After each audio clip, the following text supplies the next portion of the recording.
Hello everyone from this side Adarsh Kumar. आज हम RRB ALP CBT 2 technician NTPC RRB SI जैसे exam में science से जो पोर्शन से एमसीक्यू के क्वेश्चन पूछे जाते हैं उनको वन बाय वन हम समझेंगे और उनको सॉल्व करने की प्रैक्टिस करेंगे। ठीक है, पहला क्वेश्चन यहाँ से आपसे पूछा जा रहा है, वायुमंडलीय दाब को नापने वाला यंत्र है। ठीक है, इनमें से कौन सा है जो वायुमंडलीय दाब को मापते हैं? ठीक है, वो यंत्र ए बोला जा रहा है बैरोमीटर, बी है आपका पेरिस्कोप और सी है आपका हाइड्रोमीटर और डी है थर्मामीटर। कौन सा यहाँ पे सही आंसर होगा? सही आंसर हमारा यहाँ पे आपका ए है, बैरोमीटर। बैरोमीटर से हम वायुमंडलीय दाब का मापन करते हैं। ठीक है, अगले क्वेश्चन में आते हैं। नेक्स्ट क्वेश्चन में यहाँ से पूछा जा रहा है, निम्नलिखित में से सबसे अधिक कठोर कौन सा है? इनमें से जो है कि सबसे अधिक कठोर कौन सा है वो आपको बताना है। ए बोला जा रहा है फिटकिरी, बी है आपका हीरा, सी है आपका क्या टेरिलियम और डी है आपका पुखराज। कौन सा सही आंसर होगा?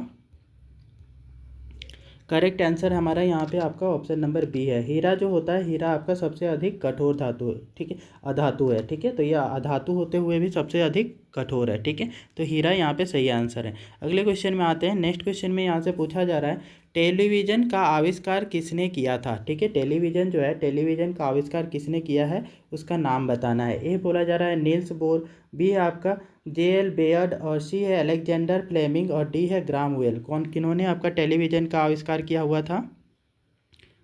जे.एल. बेयर्ड ने। ठीक है, तो जे.एल. बेयर्ड हमारा क्या होगा? करेक्ट है। ठीक है, तो हमारा जे.एल. बेयर्ड ने आपका जो है कि टेलीविज़न का आविष्कार किया है। अगले क्वेश्चन में आते हैं। ठीक है, तो अगले क्वेश्चन में पूछा जा रहा है, तत्काल शक्ति के लिए खिलाड़ी किसका उपयोग करते हैं? तुरंत से इंस्टेंट एनर्जी के लिए आपका जो खिलाड़ी होते हैं वो कौन सी चीज़ का उपयोग करते हैं? ए बोला जा रहा है सुक्रोज का, बी है आपका विटामिन सी है आपका नमक, डी है आपका दूध। कौन सा सही आंसर होगा?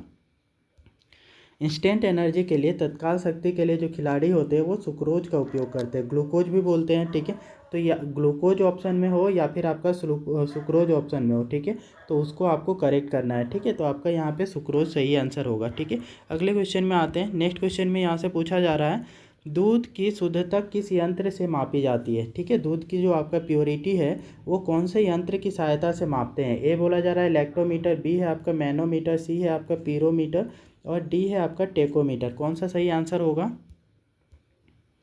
दूध की शुद्धता मापने वाला जो यंत्र है वो लैक्टोमीटर होता है। ठीक है, लैक्टोमीटर की सहायता से हम दूध की शुद्धता को मापते हैं। ठीक है, तो ये हमारा ऑप्शन नंबर ए करेक्ट है। ठीक है, अगले क्वेश्चन में आते हैं। नेक्स्ट क्वेश्चन में पूछा जा रहा है, अप्राकृतिक रूप से फलों को पकाने के लिए किस गैस का उपयोग किया जाता है? ठीक है, ए बोला जा रहा है इथाइलिन, बी है आपका इथेन, सी है कार्बन डाइऑक्साइड और डी है आपका एसिटिलीन। कौन सा यहाँ पे सही आंसर होगा? अप्राकृतिक रूप से पकाना है। ठीक है, तो हमारा क्या होगा? ये आर्टिफिशियल हम कुछ आपका एक गैस का यूज करते हैं, वो गैस का नाम बताना है। ठीक है, फलों को पकाने के लिए कौन सा गैस का यूज करते हैं? ऑप्शन नंबर ए सही है आपका इथाइलिन। ठीक है, इथाइलिन गैस का हम यूज करके फलों को पकाते हैं। ठीक है, तो ऑप्शन नंबर ए हमारा यहाँ पे क्या होगा? करेक्ट होगा। अगले क्वेश्चन में आते हैं।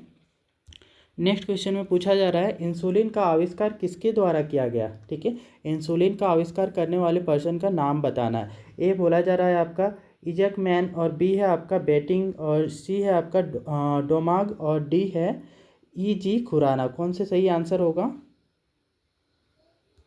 सही आंसर हमारा कौन से हैं? तो बेटिंग। ठीक है, बेटिंग ने आपका क्या किया है? इंसुलिन का आविष्कार किया है ना, तो बेटिंग आपका यहाँ पे सही आंसर होगा। ठीक है, अगले क्वेश्चन में आते हैं। निम्न में से कौन सा असंरक्षित बल है? इनमें से आपका चार ऑप्शन है, चारों में से कौन सा आपका असंरक्षित बल है? ठीक है, वो बताना है। ठीक है, ए बोला जा रहा है गुरुत्वाकर्षण बल, बी है आपका श्यानता का बल और सी है आपका अंतर परमाण्य बल और डी है स्थिर विद्युतीय बल। कौन सा यहाँ पे सही आंसर होगा? करेक्ट आंसर यहाँ पे आपका श्यानता का बल होगा। ठीक है, जो आपका विस्कोसिटी होती है उसकी बात की जा रही है। ठीक है, तो विस्कोसिटी करेक्ट आंसर होगा, है ना। ये आपका असंरक्षित आप बल है। ठीक है, तो आप ऑप्शन नंबर बी सही होगा। ठीक है, श्यानता का बल। अगले क्वेश्चन में आते हैं। नेक्स्ट क्वेश्चन में यहाँ से पूछा जा रहा है, एटम बम की खोज किसने की थी? ठीक है, एटम बम है उसकी खोज किसने की थी, उनका नाम बताना है। ठीक है, ए बोला जा रहा है आटो हान और बी है अल्बर्ट आइंस्टीन और सी है आपका कैपलर और डी है रदरफोर्ड। ठीक है, कौन से यहाँ पे सही आंसर होंगे? किन्होंने एटम बम की खोज की हुई थी? ऑटो हन, ठीक है। ऑटो हन ने आपका एटम बम की खोज की हुई थी, ठीक है। तो आपका एटम बम अ से स्टार्ट कर ले, ठीक है। तो ए से होता है बट अ से ऐसे याद रखने के लिए अ से याद कर लेंगे, ठीक है। तो ऑटो हन ने आपका एटम बम की खोज की थी, ठीक है। अगले क्वेश्चन में आते हैं।